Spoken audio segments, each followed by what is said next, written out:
Continuação aqui, o terceiro vídeo, né? Resposta ao ataque aqui contra o Daniel Silveira, né?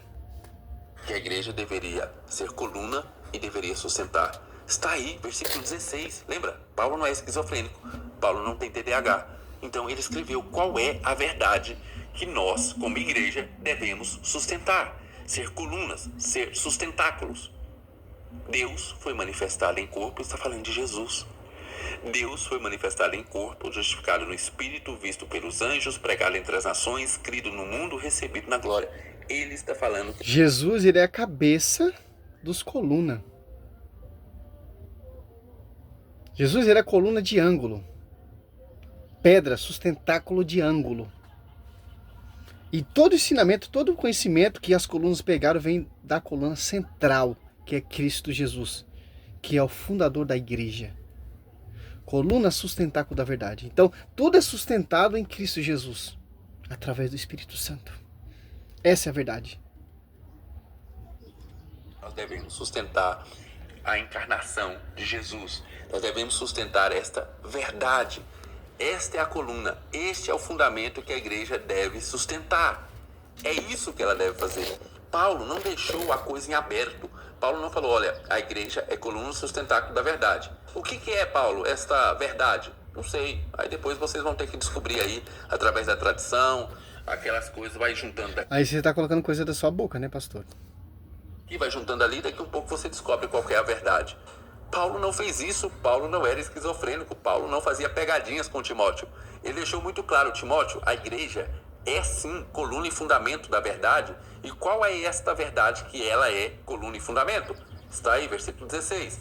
Deus foi manifestado em corpo, justificado no Espírito, visto pelos anjos, pregado entre as nações, crido no mundo, recebido na glória. Lembre-se, quando você lê a Bíblia, lembre-se, os autores bíblicos não são esquizofrênicos. Eles não sofriam de TDAH. Eles falavam o que eles queriam dizer. Então, se eles estavam ensinando para Timóteo que a igreja deveria ser fundamento ou coluna da verdade, ele vai dizer para Timóteo qual é essa verdade. É isso, eu não tenho mais como. Nesse versículo eu não tenho como mais deixar mais claro. Eu não tenho mais que inventar mais coisa aí, né? Que sim, Paulo está transmitindo para São Timóteo que a igreja que é a coluna sustentada da verdade. Para ele não se afastar dessa verdade, porque a igreja é o único baluarte. Porque vem de Cristo Jesus, porque Cristo ele é a cabeça da igreja. A igreja é sua esposa. E os apóstolos que são as colunas, ensinado e capacitado pela pedra de ângulo, que é o fundamento dos apóstolos e profetas, tanto por pedra de ângulo, o próprio Cristo, que sustenta todo o sustentáculo da verdade. Os apóstolos são as colunas que estão dando testemunho da cabeça, que é Cristo, dando testemunho e edificando a sua esposa, para chegar a esse grau de ser perfeição, para chegar a esse grau de coluna sustentáculo da verdade, porque chegou à perfeição por causa da pregação e o sacrifício dos mártires. Certo? Acho que para ele refutou Daniel, né? É isso, eu não tenho mais como. Nesse versículo eu não tenho como mais deixar mais claro do que isso. Vamos ao outro texto utilizado pelo missionário Daniel Silveira, e eu não sei se você percebeu, até agora não temos nenhum texto que sequer passe perto de falar sobre a intercessão dos santos. Mas como você viu no vídeo, ele só soltou vários textos ali, sem nexos, para ver se você se confunde e no final você engole aquilo que ele falou. Mas vamos lá. Gênesis 3:10. Nós temos aqui o texto onde Deus está conversando com Caim, logo depois que ele matou Abel, e ele diz o seguinte: disse o Senhor, o que foi que você fez? Escute, da terra o sangue do seu irmão está clamando. E aqui eu preciso abrir um parênteses, porque eu não sei se o missionário Daniel Silveira foi desonesto ou ele desconhece o protestantismo. Eu quero crer que ele Cara, desconhece o protestantismo. cara. Como eu não conheço, eu vou nessa vertente aqui. Ele desconhece por completo o protestantismo ao dizer que os protestantes acreditam na doutrina da inatividade ou do sono da alma. Que é a doutrina que acredita que quando você morre, você fica dormindo até Cristo voltar. Ou seja, a sua alma fica inativa, fica no sono, por isso o sono da alma. Quem acredita nisso dos protestantes é apenas a igreja adventista. Veja, de todas as denominações que eu conheço, apenas a igreja adventista acredita nessa doutrina do sono da alma, que a pessoa, quando morre, ela fica dormindo até Cristo retornar. Agora, dizer que os protestantes acreditam nisso é não levar em consideração 99% dos protestantes e acreditar que a Igreja Adventista representa todos os protestantes. Seria a mesma forma eu dizer que todos os protestantes não acreditam em intercessão dos santos. Todos. Certo? Para os adventistas, quem morre está dormindo, esperando a ressurreição. Tem diferença. O protestantismo universal, assembleia, triangular, não acredita na intercessão dos santos. Os adventistas, eles acreditam que quem morre vai esperar a ressurreição de Cristo. Está dormindo. Certo? Tem diferença. São sede-vacantistas porque eu vi um sede-vacantista. Veja, eu não posso dizer isso. Isso seria desonestidade, porque não são todos os católicos. Vamos logo para o texto, para ver onde Daniel ele foi herege. Desonesto, como você disse. Que são sede-vacantistas. Na verdade, é um grupo muito pequeno. E eu pegar o grupo pequeno e transformar na representação do grupo maior é desonestidade. Então, eu quero crer que ele não conhece o protestantismo, por isso ele não sabe que 99% dos protestantes não acreditam nessa doutrina. Mas vamos lá. Nós temos aqui o missionário Daniel Silveira utilizando esse texto, então, para dizer que não existe essa doutrina do sono da alma ou da inatividade da alma. E até nisso ele errou. Porque, veja, ele está defendendo certo. Essa doutrina, para mim, é muito equivocada. Entretanto, ele utilizou um texto que não comprova absolutamente nada disso. Até quando ele acerta, ele erra. Até quando ele quer provar uma coisa que é certa, que a Bíblia realmente fala, ele utiliza o texto errado para comprovar isso. Porque não é possível esperar que esse texto está falando sobre a atividade da alma não tem paciência após a morte. não, cara. O que nós temos aqui é Deus utilizando uma linguagem metafórica para falar sobre justiça, da terra clamando por justiça, que a justiça será feita. Não tem nada a ver com a atividade da alma após a morte. Da onde foi que ele tirou isso? Vamos utilizar aquela técnica que nós aprendemos depois de muito estudo dentro do seminário? Não quero nem ver mais, cara. Vou encerrar aqui, vou dar um argumento aqui, ó. É Gênesis. Eu tô sem paciência hoje, cara. Não tenho paciência escutar esses hereges, não. 4:9, ó. O Senhor disse a Caim: onde está o teu irmão Abel? Caim respondeu: não sei. Sou porventura o guarda do meu irmão? O Senhor disse-lhe: que fizeste? Eis que a voz do sangue do teu irmão clama por mim desde a terra. Caim mata Abel. Abel está clamando por justiça a quem? A Deus. Para alguns protestantes, eles estão dormindo. Quem morre está dormindo. Porque se ele está clamando aqui, ele está dormindo? Que vai mostrar o que para nós? Em Hebreus. O cara está contando muita história, cara, para tentar colocar o seu argumento. Hebreus, ó. Você pega em Hebreus aqui, ó. Hebreus 11:4, ó. Pela fé, Abel ofereceu a Deus um sacrifício bem superior ao de Caim. Ó. Por isso que ele clamava, porque ele ofereceu, o seu sacrifício foi aceito por Deus. Por isso que ele clama por justiça, porque ele é mais um primeiro mártir a clamar. Por quê? Alguns protestantes eram para estar dormindo, porque ele está clamando depois de morto. Para mostrar para a gente que a nossa alma é imortal, que nós clamamos sim por justiça. Porque Deus aceitou a sua oferta. Graças a ela é que, apesar de sua morte, ele ainda fala. Agora você presta atenção aqui. Quem morre está dormindo, certo? Simples, ó. Você pega aqui em Deuteronômio, ó. 34:5, ó. E Moisés, servo do Senhor, morreu ali, na terra de Moabe, como o Senhor decidiria, ó.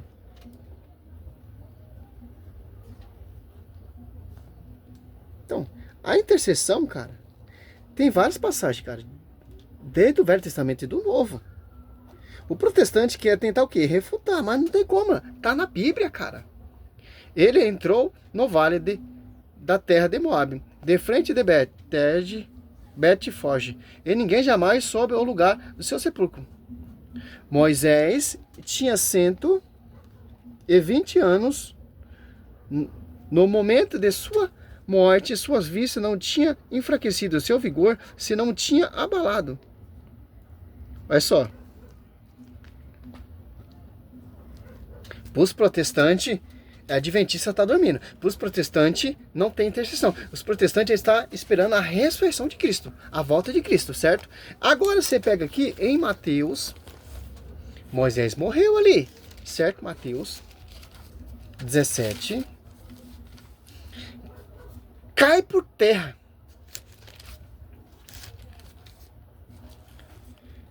17:3. Eis que apareceram Moisés e Elias conversando com ele. Ó. Moisés tinha morrido lá no monte. Ele aparece aqui na transfiguração da montanha. Isso quer dizer o que para nós? Você pega aqui em... Acho que é Jeremias. Deixa eu ver se é Jeremias. Olha só, Jeremias 15, 1. Disse-me então o Senhor, mesmo que Moisés apareceu na transfiguração da montanha, Moisés foi morto lá no monte, Deuteronômio 34, do 5 em diante, aqui, lá na glória, no céu. Jeremias estava mostrando para a gente o que acontece lá. Disse-me então o Senhor, mesmo que Moisés e Samuel se apresentem diante de mim, meu coração não voltaria para esse povo. Expulsai-o para longe de minha presença, que se afaste de mim, ó.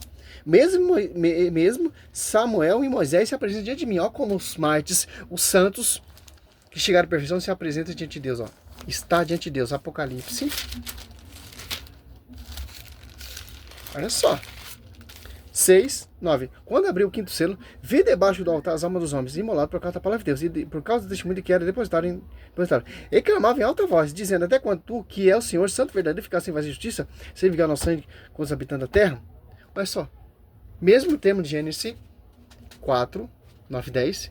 Em Jeremias ali, 15, 1. Ali em Mateus 17, 3. Em Apocalipse 6, 9, 10, e foi dado o que? Vestes brancas. Foi então dado cada um deles umas vestes brancas. Apocalipse 8, 3, adiantou-se outro anjo e pôs junto ao altar com tributo de ouro na mão. Foram-lhe dados muitos perfumes, para que se oferecesse com as orações dos santos, de todos os santos, e os santos do altar de ouro que está diante do trono. Como Moisés e Samuel se apresentam diante de Deus?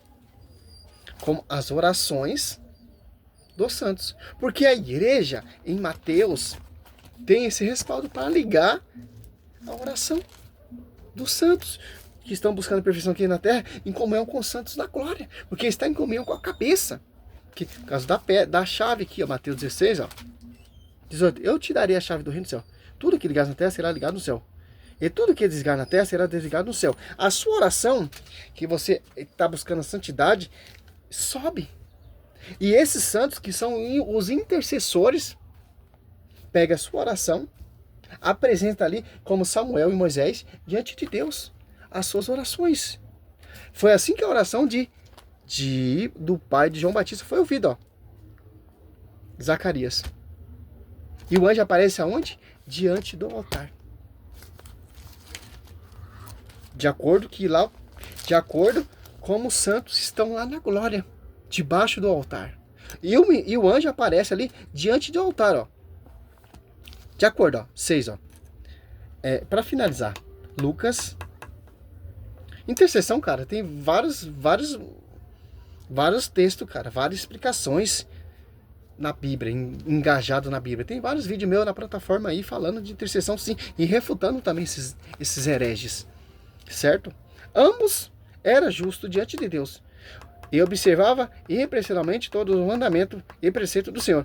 Não tinha filhos, porque Isabel era estéril, e ambos de idade avançada. Ora, Zacarias exercendo diante de Deus a função de sacerdote na ordem da sua classe. Olha só, na ordem de sua classe. Cobre-lhe por sorte, segundo o costume, em uso entre os sacerdotes, entre o santuário do Senhor. E aí ofereceu perfumes, todo o povo estava fora, ó, a hora da oferenda dos perfumes. Apareceu-lhe então um anjo em pé,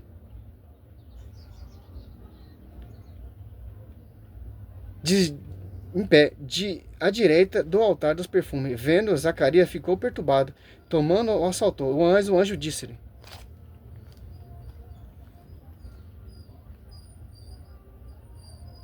Mas o anjo disse: Não temas, Zacarias, porque foi ouvida a tua oração. Isabel, tua mulher, vai dar-te um filho, e te chamará João. Diante do altar. Essa é a finalidade dos santos, intercessão. Levar suas orações diante do altar que está na terra, que liga lá diante do altar, na glória, em comunhão com a cabeça e com os santos. Simples entender isso. Simples. Vou encerrar esse vídeo porque eu não quero nem entrar mais nesse contexto, cara. Já está amplo para a gente entender essa mentira protestante. Salve Maria, sou missionário Senhor Roberto.